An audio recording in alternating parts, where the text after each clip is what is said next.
आदाब नमस्कार। मेरा नाम है आसिफ असरार और आपका स्वागत है रोज़ एक कविता में। आप सभी को विश्व हिंदी दिवस की हार्दिक शुभकामनाएं।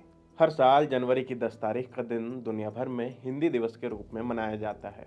इस दिन को मनाने का मकसद है दुनिया भर में हिंदी का प्रचार और प्रसार करना, इसके साथ ही भारतीय संस्कृति को भी दूसरे देशों में पहुंचाना।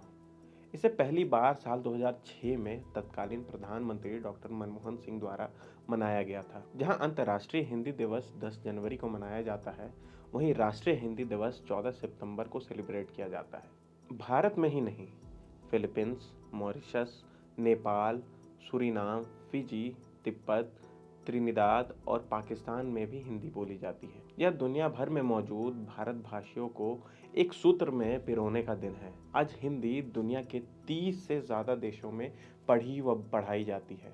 तो विश्व हिंदी दिवस के मौके पर आज जो हम कविता सुनाएंगे उसका शीर्षक है विश्व हिंदी सम्मेलन, जिसे लिखा है कृष्ण कल्पित ने।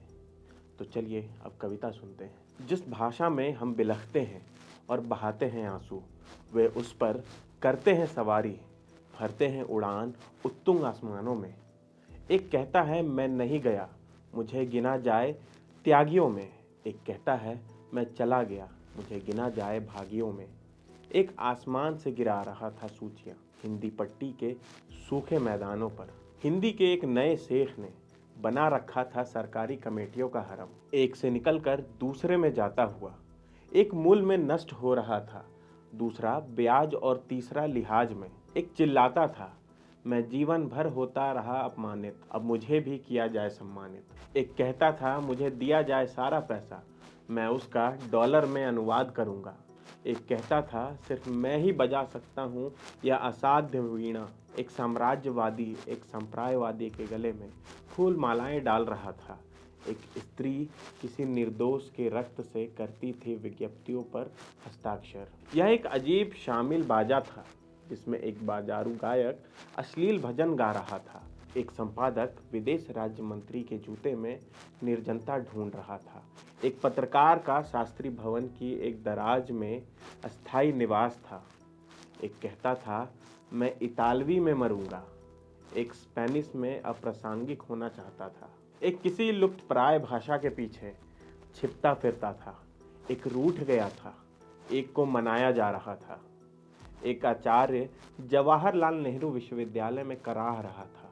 एक मस्खरा मुक्तिबोध पर व्याख्यान दे रहा था। एक मृतक ब्रिटिश एयरवेज के पंखों से लिपटा हुआ था। दूसरा मृतक भविष्य में होने वाली सभी गोष्ठियों की अध्यक्षता कर रहा था।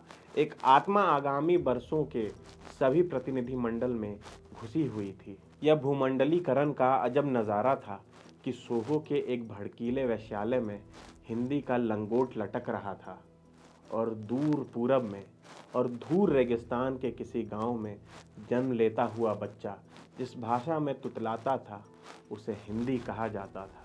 कहाँ खो गया प्रतिरोध? क्या भविष्य में सिर्फ भिखारियों के काम आएगी यह महान भाषा? इसी भाषा में एक कवि दो टुक कलेजे को करता, पछताता, लिखता जाता था कविता और फाड़ता जाता था। तो कैसी लगी आपको ये कविता? आप हमें कमेंट करके बता सकते हैं। तो फिलहाल हिंदी दिवस के मौके पर आज इतना ही। धन्यवाद। अगर आप चाहते हैं कि हमारे वीडियोस का नोटिफिकेशन आपको बिना देरी के मिलता रहे तो आप इस चैनल को फॉलो और सब्सक्राइब जरूर कर लें। बाकी आप हमारे काम को लेकर कोई सुझाव हमें देना चाहते हो तो कमेंट बॉक्स में आप सादर आमंत्रित हैं। इसके अलावा हमारे वीडियोस आपको अलग अलग ठिकानों जैसे फेसबुक, इंस्टाग्राम, ट्विटर पर भी देखने को मिलेंगे, जिसके लिंक डिस्क्रिप्शन में डाल दिए गए हैं। शुक्रिया।